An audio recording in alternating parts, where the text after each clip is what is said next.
I'm Anna Willcox. I'm an Olympic freestyle skier. Obviously no mountains around here, but I'm with Kiana here and we're going to be, what are we going to be talking about? So today we're going to be talking about inflating your SUP board, deflating your SUP board, maintenance and care, as well as the SUP Safety Code, which is really important to know. So yeah. Totally. Well, we've got a trusty little SUP here. When you buy an inflatable SUP from Torpedo7, they pretty much all come as a package deal. So you receive the SUP, and in addition to that you also receive this awesome little carry bag which fits all your gear. You also receive... It's not so little, you could literally put you inside it. It's pretty tall. You receive a paddle, a pump, a repair kit, and then also any fins and anything you need. And the beauty of these inflatables is you don't have to put them on the roof of your car, you can literally just put them in the boot and kind of take them anywhere. So the first kind of step to inflating your SUP is to obviously remove it from the bag, like so. As you can see, it has the two smaller fins already installed on the SUP. These are flexible kind of rubber fins for, what would you say, shallow water paddleboarding. So anything like through like streams or anything like that, you would use these fins. And then it has a space here for if you're in the ocean, you can slot in a larger fin which comes with the board itself. So let's get this dude unrolled.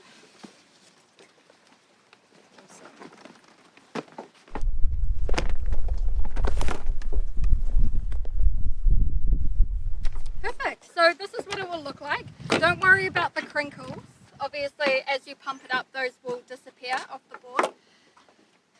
There's a few different types of pumps that you can use to pump up a SUP board. So obviously you have the very basic one-way kind of pump. It has the pressure gauge on the top to indicate when you're getting too close to your max, yeah. So we've got something like that. And then we also have a few other options. We do an electric pump, which plugs into your car. That sounds like a bit of me. Charger, yeah. I know. For your lazy suppers. You're going to have to watch us struggle with this one. Or else you can also receive double barrel pumps, which are a bigger pump that pumps faster. Or else there's also a two-way pump, which is a inflate and also double kind of deflate. Awesome, pump. Cool. Yeah, so that is that. Should we get pumping? I guess so. That's your job today. Alright, I'll take over. Cool. So just for those of you who haven't pumped up a inflatable SUP before, there's a little open and close sign on that valve. You just twist that, pull it out, and that'll reveal the valve that you plug your nozzle into. Pop it in, twist it to lock it, make sure it's in there. So this may take a little while, obviously with a I think we're going to be talking SUP. a little bit louder, sorry, there's a bit of wind around here, so we'll try and yell. Yeah. So this will take a little while, usually about 5 to 10 minutes is kind of max, depending on how like solid you want your board. So when a SUP or is how pumped solid up, you are. Yeah, it's definitely an arm workout for sure. So you kind of want your board feeling like a solid board. These ones are really good. Inflatable SUPs are pretty solid to stand on. So if you're if you're beginning, if you've never SUPed before, inflatables are a really good option. Yeah, for sure, definitely. When you purchase a inflatable SUP, it'll actually tell you how much you want to inflate that SUP to. So if you have a look on here, this one here shows that it inflates to about 20 psi. So you want to stick to that. That's your maximum. I also noticed though when I was like pumping and it got really full, it actually kind of stops you from pumping further. So is there any risk of, if you are really bloody strong and you just like keep going, is there a chance that you could pop it? Honestly, it'd take a lot for you to pop one of these dudes, a lot. They're pretty sturdy. All of our SUP pumps do come with a little gauge on here which will tell you how inflated your board is. So that's important to pay attention to while you're inflating. If that doesn't work, then it's best to kind of go by feel. But with things like electric pumps, most of those have a shut-off switch. So as soon as they kind of reach that PSI, they'll just stop. There are 5 key points to the SUP Safety Code. The first is always wear the correct leash for the conditions. So there's a few different leashes that you can purchase. Your iSUP will come with a 2-foot coiled leash. So that one there is similar to this one. This is the Ocean and Earth coiled leash right there. This is 9 foot. So as you can see, it's coiled up and it stays like that as you're SUP boarding. That just ensures that obviously the coil isn't getting tangled in anything in the kelp, in the paddle while you're paddle boarding, and keeps the board really close. So these are great for if the weather is fine, if the weather is like sunny, it's calm on the ocean. These are fantastic. Or the lake, if you're going out into the lake. These aren't recommended for bad weather, simply because if you come off your board, naturally as you fall off, you push the board away. So these coil leashes will bring that board back to you, but at a higher rate, velocity, speed, I guess, than a straight leash, which can be kind of dangerous. So we do recommend that these are only for fine weather coiled leashes. The second leash that we do is a straight leash, but these ones are great for if the weather is not so good or you're not too sure kind of what the currents are doing. These here can attach to different parts of your body. So this one here is a ankle leash. This attaches around the ankle. We do also do a knee leash, which goes, or a calf leash, which is just below the knee.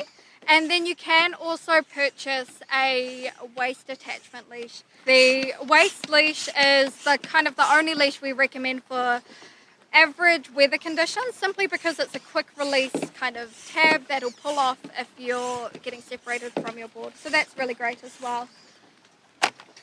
Alrighty, the next one. That should be all good. Alright. Yeah. So we'll quickly pause the SUP Safety Code and go over to disconnecting your pump from your board. So when you're disconnecting your pump, you just want to twist and then it shuts off, like so. Awesome, cool. Cool.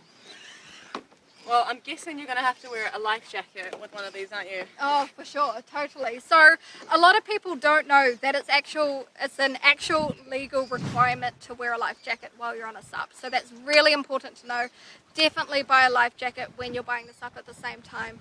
Simply because, yeah, it's not something you want to be caught without. So we have a few different options.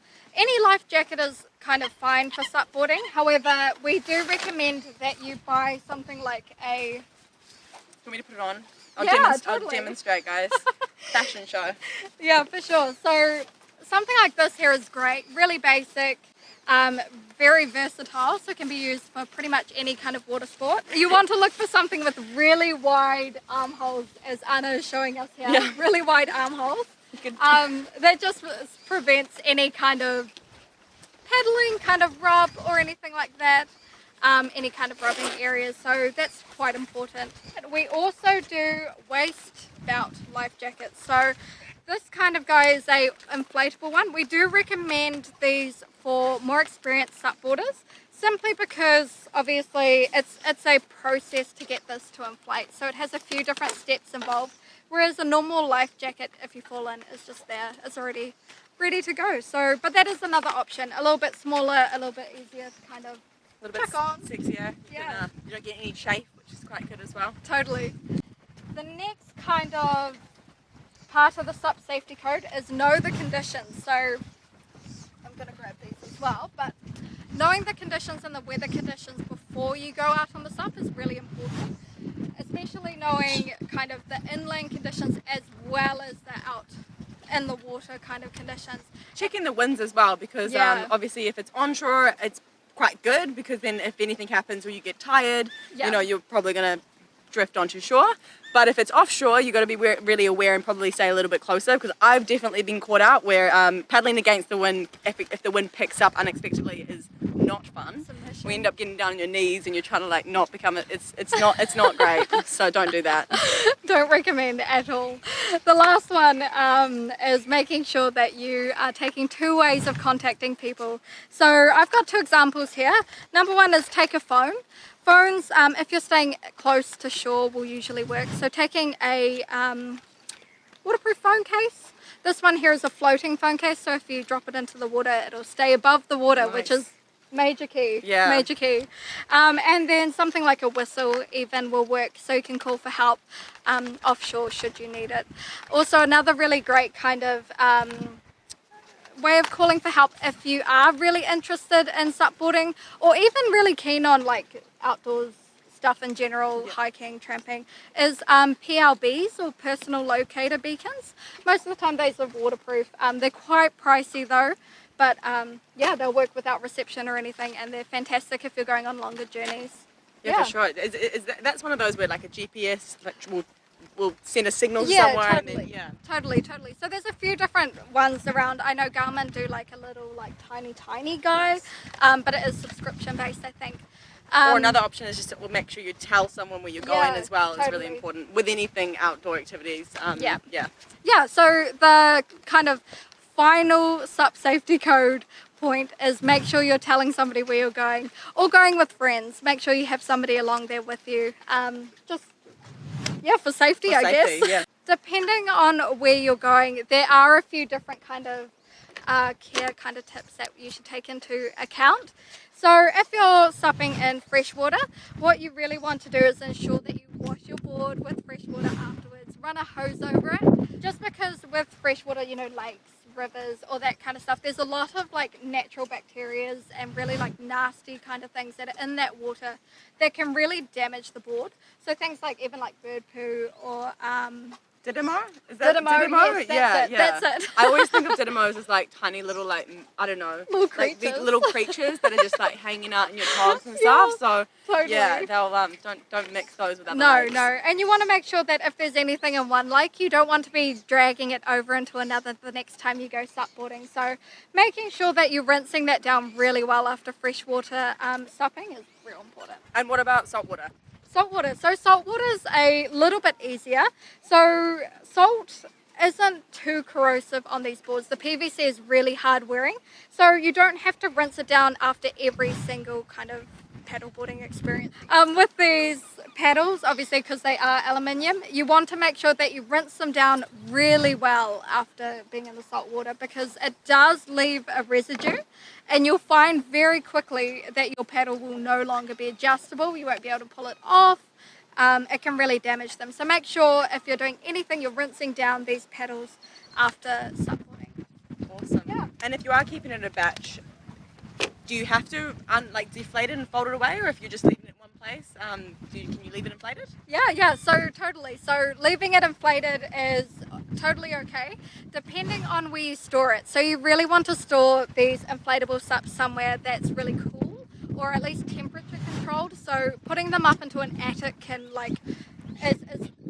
doesn't really work simply because of the heat change. But if it's on the floor in a garage or like somewhere kind of secure, it'll be okay, all good. So you can leave it up, or you can deflate it. Obviously, if you're transporting it to or from anywhere, you do need to deflate it to transport it, unless it's somewhere very, very slow, or you're going really slow, or somewhere close. To be safe with the whole temperature thing, you could always maybe undo a little bit of, take out a little bit of air. Yeah, so totally. you don't have to do the whole thing again. Yeah. They can, as you saw before, it can be a little bit of a mission to pump them up by hand. So making sure that you do, the muscles. So it's okay. So you can, if you release like a little bit of air, keep it semi-inflated. That'll allow for heat and kind of any kind of sun, if it's expanding the air inside, to kind of do that and not have any issues. So with these ones here, there's not a huge amount of fin options. So with the inflatable SUP, they have two fixed fins, which is quite different to a surfboard. Surfboards have obviously slots for all the fins. You can have a huge range of different kind of options in there. These ones here have the two obviously flexible short fins. Just in case you're just joining us, we did go over these a bit earlier, but these two here are fixed and soft fins. These are for shallow water. So if you're in streams or anything, or in really kind of shallow bodies of water, these are fine to have in and kind of not have anything else. The other which is option, easy. I guess the other great thing with these is if you don't want to get your feet wet, like lots of people in winter, you just beach the whole board. I've done that a couple of times. Great for that short fin there for those people who don't want to get wet feet. Totally. And then it comes with your basic kind of just directional fin. You can get touring fins for boards if you are wanting to go further. So it just slots in there like so, and then it just locks in there, and it just keeps the fin in place.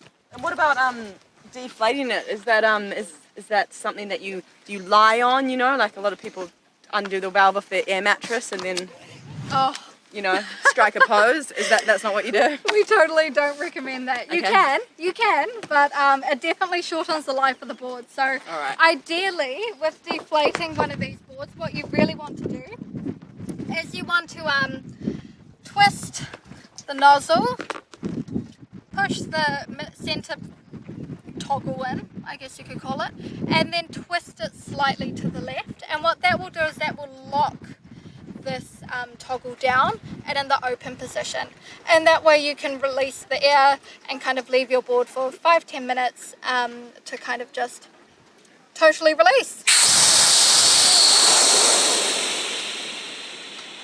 And that's it. It'll just go down in the background. Make sure you just get into one of the stores and talk to one of the experts, because they will answer all your questions. Yeah, totally. If you have any questions, totally pop into a store and somebody will be able to help you out. Awesome, guys.